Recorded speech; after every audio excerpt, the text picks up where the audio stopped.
AYUSH TV ವೀಕ್ಷಕರೆಲ್ಲರಿಗೂ ನಮಸ್ಕಾರ. ನಾನು ನಿಮ್ಮ ಪ್ರೀತಿಯ ಅಮೃತ ಯಾದವ್. ಫಿಟ್ ಬಾಸ್ ರೀಕ್ಯಾಪ್ ಶೋಗೆ ತಮ್ಮೆಲ್ಲರಿಗೂ ಪ್ರೀತಿಯ ಸ್ವಾಗತ. ವೀಕ್ಷಕರೇ, ಮೊಟ್ಟ ಮೊದಲ ಮೆಗಾ ರಿಯಾಲಿಟಿ ಶೋ, ಅದು ಆರೋಗ್ಯಕ್ಕಂತಲೇ ನ್ಯಾಚುರೋಪತಿ ಮೂಲಕ ಇಂಟ್ರೊಡ್ಯೂಸ್ ಮಾಡಿದಂತಹ ಶೋ ನಮ್ಮ ಫಿಟ್ ಬಾಸ್. ಈ ಫಿಟ್ ಬಾಸಿಂದ ಸಾಕಷ್ಟು ಜನರಿಗೆ ತುಂಬಾ ಉಪಯೋಗ ಆಗಿದೆ. ನಮ್ಮ ಕಂಟೆಸ್ಟೆಂಟ್ಸ್ ಈಗ ಫಿಟ್ ಬಾಸ್ ಜರ್ನಿಯನ್ನು ಮುಗಿಸ್ಕೊಂಡು ಮತ್ತೆ ನಾರ್ಮಲ್ ಲೈಫ್ಗೆ ವಾಪಸ್ ಆಗಿದ್ದಾರೆ. ಅವ್ರ ಲೈಫ್ ಹೇಗಿದೆ, ನಮ್ಮ ಫಿಟ್ ಬಾಸ್ ಜರ್ನಿಯಿಂದ ಅವರು ಏನೆಲ್ಲ ಹೊತ್ಕೊಂಡೋಗಿದ್ದಾರೆ ಅಂತ ತಿಳ್ಕೊಳ್ಳೋದಕ್ಕೋಸ್ಕರ ಈ ಒಂದು ಶೋನ ನಿಮ್ಮ ಮುಂದೆ ತರ್ತಾ ಇದ್ದೀವಿ. ಹಾಗಾದರೆ ಇವತ್ತಿನ ಎಪಿಸೋಡಲ್ಲಿ ನಮ್ಮ ಜೊತೆ ಯಾರಿದ್ದಾರೆ ನೋಡೋಣ ಬನ್ನಿ.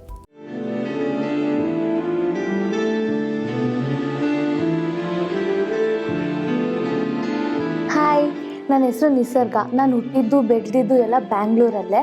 ಆ್ಯಂಡ್ ಮೋರ್ ಓವರ್ ನನ್ನ ತಂದೆ ತಾಯಿ ನಾನು ಎಲ್ಲ ಜೊತೆಗೆ ಇದ್ದಿದ್ದು. ಆ್ಯಕ್ಚುಲಿ ನಾನು ಹುಟ್ಟಿದ್ದು ಪ್ರೀ-ಮೆಚೂರ್ ಬೇಬಿ ಆಗಿ.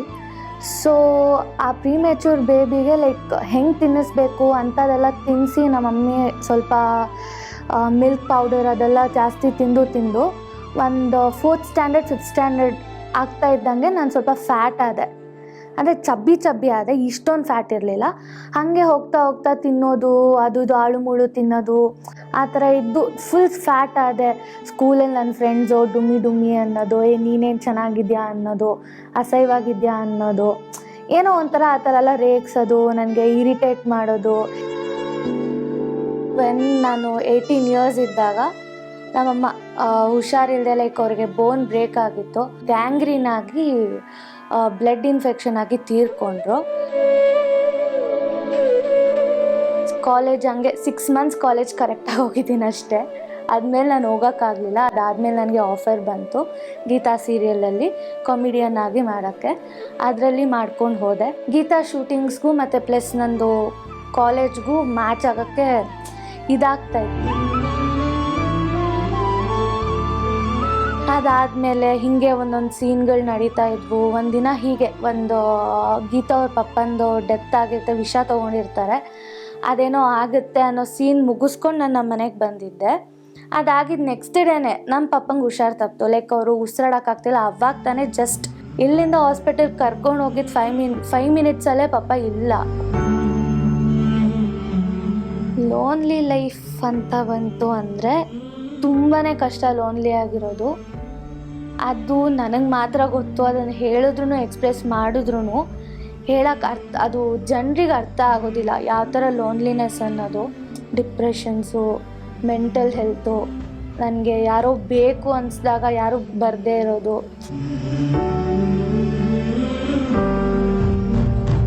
ಹಾಗೆ ಆಗಿ ಲೋನ್ಲಿನೆಸ್ ಅಂತಲೇ ಜೀವನ ಆಗಿಬಿಟ್ಟಿದೆ. ಲೋನ್ಲಿನೆಸ್ ಅನ್ನೋದೇ ನನಗೆ ಇಷ್ಟ ಆಗಿಬಿಟ್ಟಿದೆ. ಆದರೆ ನಂತರ ಜೀವನ ಯಾರಿಗೂ ಬೇಡ. ಆದರೆ ರೀಸೆಂಟ್ಲಿ ನನಗೆ ಫಿಟ್ಸ್ ಒಂದು ಬಿಟ್ಟರೆ ರೀಸೆಂಟ್ಲಿ ನನಗೆ PCOD ಸ್ಟಾರ್ಟ್ ಆಗಿದೆ. 2% ಏನೋ, ಯಾಕಂದರೆ ಮೆನ್ಸ್ಟ್ರೇಷನಲ್ ಪ್ರಾಬ್ಲಮ್ಸ್ ಆಗಿತ್ತು. ಸ್ಕ್ಯಾನ್ ಮಾಡಿಸಿದಾಗ 1% 2% ಇದೆ ಅಂತ ಹೇಳಿದಾಗ ಅದ್ರ ಟ್ಯಾಬ್ಲೆಟ್ ತೊಗೊಂಡ್ರೆ ಇನ್ನೂ ಒಬೇಸ್ ಆಗ್ತಾರೆ ಅಂತ ಅಂದರು. ಸೊ ನಾನು ಅದನ್ನು ತೊಗೊಳ್ಳೋದೇ ಬಿಟ್ಬಿಟ್ಟೆ. ನಾನು ಟ್ಯಾಬ್ಲೆಟ್ ತೊಗೋತಾ ಇಲ್ಲ. ನಾನು ಅದ್ರದ್ದು ನಾನೇ ವಾಕ್ ಮಾಡೋದು, ಸ್ವಲ್ಪ ಡಯಟ್ ಮಾಡೋದು. ಆ್ಯಂಡ್ ಶೂಟಿಂಗ್ ಟೈಮಲ್ಲಿ ಇದ್ದಾಗ ನಾನು 1 ತಿಂಗಳು ಜಿಮ್ಗೆ ಹೋಗಿದ್ದುಂಟು. ಜಿಮ್ ಬಿಟ್ಟಿದ್ದಕ್ಕೆ ಇನ್ನೂ ದಪ್ಪ ಆಗಿ ಇವಾಗ ಇಷ್ಟಿದ್ದೀನಿ. ಎಷ್ಟು 92 kgs ಇದ್ದೀನಿ. 99 kgs ಇದೆ. ಮತ್ತೆ ಇವಾಗ 7 kgs ಇಳಿಸಿದ್ದೀನಿ. ಈಗ ಮತ್ತೆ 92 ಆಗಿದ್ದೀನಿ. ನಾನು ಸಣ್ಣ ಆಗಬೇಕು, ನಾನು ವೆಯ್ಟ್ ಲಾಸ್ ಮಾಡಬೇಕು ಅಂದ್ಕೊಂಡಿರೋದು 60 kgs ಆಗಬೇಕು ಅಂತ. ಇವಾಗ 92ಇಂದ 60 kgs ಆಗಬೇಕಂತ ನಾನು ಅಂದ್ಕೊಂಡಿದ್ದೀನಿ. ಅದಕ್ಕೋಸ್ಕರ ನಾನು ಸಣ್ಣ ಆಗಬೇಕಂತ ಅಂದ್ಕೊಂಡಿದ್ದೀನಿ.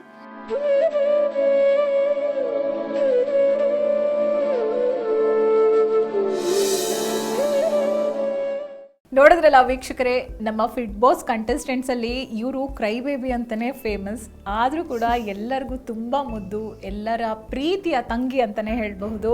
ನಿಸರ್ಗ ಅವರು ನಮ್ಮ ಜೊತೆ ಇವತ್ತಿನ ಶೋ ಅಲ್ಲಿದ್ದಾರೆ. ಬನ್ನಿ ಅವ್ರನ್ನ ವೆಲ್ಕಮ್ ಮಾಡೋಣ. ಹಾಯ್ ನಿಸರ್ಗ.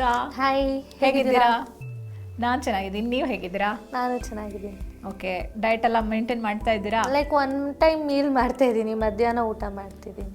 ಓಕೆ, ಸೊ ನಿಸರ್ಗ, ನಿಮ್ಮ ಲೈಫ್ ಈಗ ಮುಂಚೆಗಿಂತ ಯಾವ ರೀತಿ ಬದಲಾಗಿದೆ? ಫಿಟ್ ಬಾಸಿಂದ ನೀವು ಏನೇನೆಲ್ಲ ಕಲ್ತಿದ್ದೀರಾ, ಅದನ್ನು ಎಷ್ಟರ ಮಟ್ಟಿಗೆ ಫಾಲೋ ಮಾಡ್ತಾ ಇದ್ದೀರಾ? ನಾನು ಫಿಟ್ ಬಾಸಿಂದ ಏನೇನು ಕಲ್ತಿದ್ದೀನಿ ಅನ್ನೋಕ್ಕಿಂತ ಹೆಚ್ಚಾಗಿ ಲೈಕ್ ಹೆಲ್ದಿ ಫುಡ್ಸ್ ತಿನ್ನಬೇಕು, ಮನೇಲೇ ಮಾಡ್ಕೊಂಡು ತಿನ್ನಬೇಕು ಅನ್ನೋದು ಫಸ್ಟ್ ಕಲ್ತಿದ್ದೀನಿ. ಹೊರಗಿನ ಫುಡ್ಸು ಇನ್ನೂ ನನಗೆ ಸೇರ್ತಾ ಇಲ್ಲ. ಓಕೆ. ಲೈಕ್ ಹಿಂಸೆ ಆಗುತ್ತೆ, ಒಂದು ಚೂರು ತಿಂದು ಒಂದು ತುತ್ತು 2 ತುತ್ತು ತಿನ್ನೋ ಅಷ್ಟೊತ್ತಿಗೆ ಲೈಕ್ ಫುಲ್ ಆಗ್ದಂಗೆ ಆಗ್ಬಿಟ್ಟಿರುತ್ತೆ. ಸೊ ನನಗೇನಂದರೆ ಲೈಕ್ ಡಯಟ್ ಮೇಂಟೈನ್ ಮಾಡಿಕೊಂಡು ಇನ್ನೂ ಸಣ್ಣ ಆಗಬೇಕು ಅನ್ನೋದೇ ಮೋಟಿವೇಶ್ನಲ್ ಸಿಕ್ಕಿದೆ. ಕ್ಷೇಮವನ ಎಲ್ಲ ಮಿಸ್ ಮಾಡ್ಕೊಳ್ತಾ ಇದ್ದೀನಿ ಹೇಳ್ಬೇಕು ಅಂದರೆ. ತುಂಬ ಚೆನ್ನಾಗಿತ್ತು ಎಕ್ಸ್ಪೀರಿಯನ್ಸಸ್ಸು, ತುಂಬ ಅಂದರೆ ತುಂಬ ಇಷ್ಟ ಆಗ್ತಾಯಿತ್ತು. ಎಲ್ಲರನ್ನೂ ಮಿಸ್ ಮಾಡ್ಕೊಳ್ತಾ ಇದ್ದೀನಿ ಆ್ಯಸ್ ಯೂಶ್ವಲ್. ಅದೇ ಹಿಂಗೆ ಎಲ್ಲ ಫ್ರೆಂಡ್ಸ್ ಎಲ್ಲ ಹಂಗೆ ಹೊಸದಾಗಿ ಫ್ಯಾಮಿಲಿ ಸಿಕ್ಕಿದ್ರು, ಹಂಗೆ ನಾವೆಲ್ಲ ನೋಡ್ತಾ ಇರ್ತಿದ್ವಿ. ಚೆನ್ನಾಗಿತ್ತು, ಏನೋ ಒಂಥರ ಡಿಫ್ರೆಂಟ್ ಲೈಫ್ ಸ್ಟೈಲ್ ಅನ್ನೋ ಥರ. ಹಂಗೆ ಮೇಂಟೈನ್ ಮಾಡ್ತಾಯಿದ್ದೀನಿ, ನೋಡೋಣ ಹಂಗೆ ಮುಂದಕ್ಕೂ ಹಂಗೆ ಮೇಂಟೈನ್ ಮಾಡ್ಬೇಕನ್ಸುತ್ತಾ ಇಲ್ಲ ಏನಾದರೂ ತಿನ್ಬೇಕನ್ಸುತ್ತಾ ಅನ್ನೋದು ಗೊತ್ತಿಲ್ಲ. ಓಕೆ. ಮುಂಚೆ ಕ್ರೇವಿಂಗ್ಸ್ ಇರ್ತಾ ಇತ್ತು, ಆದರೆ ಇವಾಗ ಅವ್ರ ಬಾಡಿ ಅದನ್ನು ಆಕ್ಸೆಪ್ಟ್ ಮಾಡ್ಕೋತಾ ಇಲ್ಲ. ಜಂಕ್ ಫುಡ್ ಆಗಿರ್ಬೋದು ಅಥವಾ ಹೊರಗಿನ ಊಟ ಏನಿದೆ ಅದನ್ನು ತಗೋತಾ ಇಲ್ಲ. ಸೊ ಇವಾಗ ನೀವೆಲ್ಲ ಕುಕ್ ಮಾಡ್ತಾ ಇದ್ದೀರಾ ಮನೇಲಿ? ನಾನೇ ಕುಕ್ ಮಾಡ್ಕೊತಾ ಇದ್ದೀನಿ.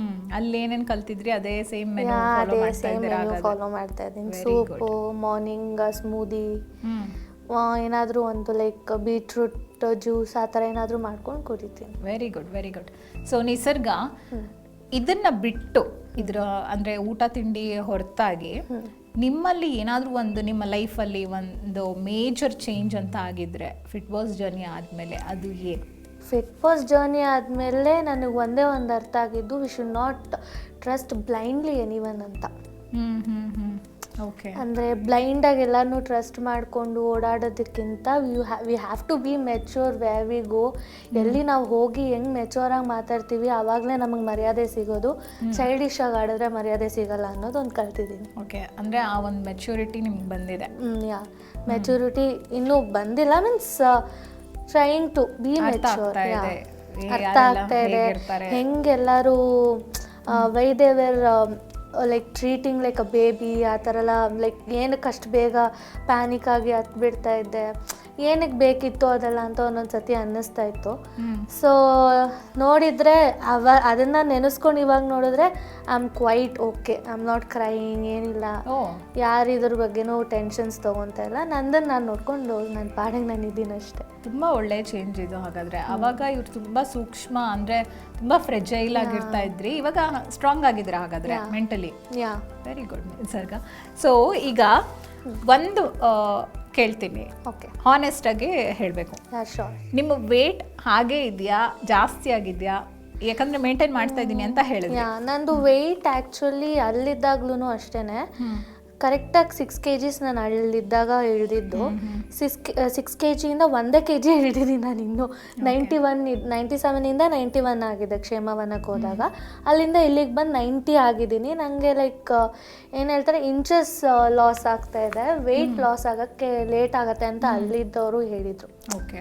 ಅಂದರೆ ಲೈಕ್ ಸ್ಟಬೋನ್ ಫ್ಯಾಟ್ ಅಂತಾರಲ್ವ, ಆ ಥರ ಸ್ಟಬೋನ್ ಫ್ಯಾಟ್ ಇದೆ ನನಗೆ. ಬೇಗ ಸಣ್ಣ ಆಗೋದು ಸ್ವಲ್ಪ ಲೇಟ್ ಆಗುತ್ತೆ. ಓಕೆ. ಬಟ್ ನಿಮಗೆ ಇಂಟರ್ನಲ್ಲಿ ಹೆಲ್ದಿ ಫೀಲ್ ಆಗ್ತಾ ಇದೆ? ಹೆಲ್ದಿ ಫೀಲ್ ಆಗ್ತಾ ಇದೆ. ನಿಸರ್ಗ, ಈಗ ಮುಂದಿನ ಸೆಗ್ಮೆಂಟ್ಗೆ ಹೋಗೋಣವಾ? ಈ ಸೆಗ್ಮೆಂಟ್ ಹೆಸರು ಕ್ವಿಕ್ ಆ್ಯಂಡ್ ಸ್ಟ್ರೇಟ್ ಅಂತ. ಸೊ ನಿಮ್ಮ ಮನಸ್ಸಿಗೆ ಏನು ಬರುತ್ತೆ ಅದು ಸ್ಟ್ರೇಟ್ ಫಾರ್ವರ್ಡ್ ಆಗಿ ನೀವು ಆನ್ಸರ್ ಮಾಡಬೇಕು ಮತ್ತು ಎಕ್ಸ್ಪ್ಲೇನ್ ಮಾಡಬೇಕು ಯಾಕೆ ಅಂತ. ರೆಡಿ ಇದ್ದೀರಾ? ಓಕೆ. ನಿಮ್ಮ ಮೊದಲನೇ ಪ್ರಶ್ನೆ, ನಿಮಗೆ ಫಿಟ್ ಬಾಸ್ನಲ್ಲಿ ತುಂಬ ಕಾಂಪಿಟೇಷನ್ ಕೊಟ್ಟಿದ್ಯಾರು? ಇವರು ನನಗೆ ಬಿಗ್ಗೆಸ್ಟ್ ಕಾಂಪಿಟೇಟರ್ ಅಂತ ಅನ್ಸಿದ್ಯಾರು? ನಂಗೆ ಬಿಗ್ಗೆಸ್ಟ್ ಕಾಂಪಿಟೇಟರ್ ಅನ್ಸಿದ್ದು ಆ್ಯಕ್ಚುಲಿ ಸೌಮ್ಯ ಅಕ್ಕ. Okay. She was actually a strongest contestant ever ನಾನು ನೋಡಿರೋ ಹಾಗೆ. ಅವ್ರ ಥರ ನಾವು ಯಾರೂ ಕೀಪಪ್ ಮಾಡೋಕ್ಕಾಗ್ತಾ ಇರಲಿಲ್ಲ. ಆ್ಯಕ್ಚುಲಿ ಅವ್ರಿಗೆ ಎಷ್ಟು ಕಾಲು ಲೆಗ್ಸ್ ಪೇಯ್ನ್ ಆಗ್ತಾಯಿದ್ರು ಅವರು ಬೆಳಗ್ಗೆ 4 ಗಂಟೆಗೆ ಎದ್ದು ಜಾಗ್ ಮಾಡೋದಿರಲಿ, ವಾಕ್ ಮಾಡೋದಿರಲಿ, ಎಲ್ಸ್ ಹೋಗಿ ಯೋಗ ಮಾಡೋದಿರಲಿ, we were so lazy. Actually ನಾವೆಲ್ಲ ಲೇಸಿ ಆಗಿರ್ತಿದ್ವಿ, ಬಟ್ ಅವ್ರು ಒಂದು ದಿನನೂ ಮಿಸ್ ಮಾಡಿಲ್ಲ ಅಲ್ಲ. 21 days ಆಲ್ಸೋ ಒಂದು ಚೂರು ಕಾಲು ನೋವಿದೆ, ಅದಿದೆ, ಹುಷಾರಿಲ್ಲ, ಅದು ಇದು ಒಂದು ನೆಪನೂ ಹೇಳ್ಕೊಳ್ದೆ ಅವ್ರು ಮಾಡಿರೋದಕ್ಕೆ ಅವ್ರು ಕಾಂಪಿಟೇಟರ್ ಅಂತ ಹೇಳ್ತೀವಿ. ಓಕೆ. ಅಂದರೆ ಅವ್ರು ತುಂಬ ಸೀರಿಯಸ್ ಆಗಿ ತೊಗೊಂಡಿದ್ರು. She was serious. ಓಕೆ. ಈಗ ತುಂಬ ಲೇಸಿಯಪ್ಪ ಇವರಂಥ ಸೋಮಾರಿನೇ ಇಲ್ಲ ಅಂತ ಅನ್ಸಿದ್ಯಾರು? ಒನ್ ಆಫ್ ಮೈ ನನ್ನ ರೂಮ್ಮೇಟೇ Shakuntala. Okay. She was too lazy. ಅಂದರೆ ಇವಾಗ ನಮ್ಗೆ ಏನಾದರೂ ಮಟ್ ಪ್ಯಾಕ್ ಹಾಕಕ್ಕೆ ಬರ್ತಾರೆ ಅಂದರೆ ಶಿ ಯೂಸ್ ಟು ಸ್ಲೀಪ್. ಅಂದರೆ ಮಲ್ಕೊಂಬಿಡ್ತಿದ್ರು, ನಾವು ಎಬ್ಸಿ ಅಕ್ಕ ಎದ್ದೇಳಿ ಅಂತ. ಬಟ್ ಅಂದರೆ ಅವ್ರು ತುಂಬ ಲೇಸಿ. ಏನೋ ಒಂದು ಚೂರು ಇದು ಮಾಡಿ ಅಂದರೆ ಅವ್ರಿಗೆ ಪಾಪ ಲೈಕ್ ಪೇನ್ ಇತ್ತು. ಅದರ್ ದ್ಯಾನ್ ಲೈಕ್ ಕೆಲವೊಂದು ಟೈಮಲ್ಲಿ ಸ್ವಿಮ್ಮಿಂಗೆಲ್ಲ ಹೋಗೋ ಟೈಮಲ್ಲಿ ಲೇಸಿ ಇರ್ತಾ ಇರಲಿಲ್ಲ. ಸಮ್ ಅದರ್ ಥಿಂಗ್ಸಲ್ಲಿ ಲೇಸಿ ಇರ್ತಾ ಇರಲಿಲ್ಲ. ಲೈಕ್ ಅವರು ಹೆಂಗೆ ಅಂದರೆ ಟ್ರೀಟ್ಮೆಂಟ್ಗೆ ಹೋಗೋಕ್ಕೂ ಅವರು ಅಲ್ಲಿ ಇದಿತ್ತಲ್ಲ, ಗಾಡಿ ಓಡಾಡೋಕ್ಕಿತ್ತಲ್ಲ, ಅದನ್ನೇ ಯೂಸ್ ಮಾಡ್ತಾಯಿದ್ರು. ವಾಕ್ ಮಾಡ್ಕೊಂಡು ಹೋಗ್ತಾ ಇರಲಿಲ್ಲ ಟ್ರೀಟ್ಮೆಂಟ್ಗೆ, ಆ್ಯಸ್ ಫರ್ ನಾನು ನೋಡಿರೋಂಗೆ. ಸೊ ಅವ್ರು ಲೇಸಿಯೆಸ್ಟ್ ಅಂತ ಹೇಳ್ತೀನಿ. ಓಕೆ. ಫನ್ನಿಯೆಸ್ಟ್ ಅಂತ ಅನ್ಸಿದ್ಯಾರು? ಮಿಥುನ್ ಫನ್ನಿಯೆಸ್ಟ್ ಅಂತ ಅನ್ಸುತ್ತಾ ನಿಮಗೆ? ಓಕೆ.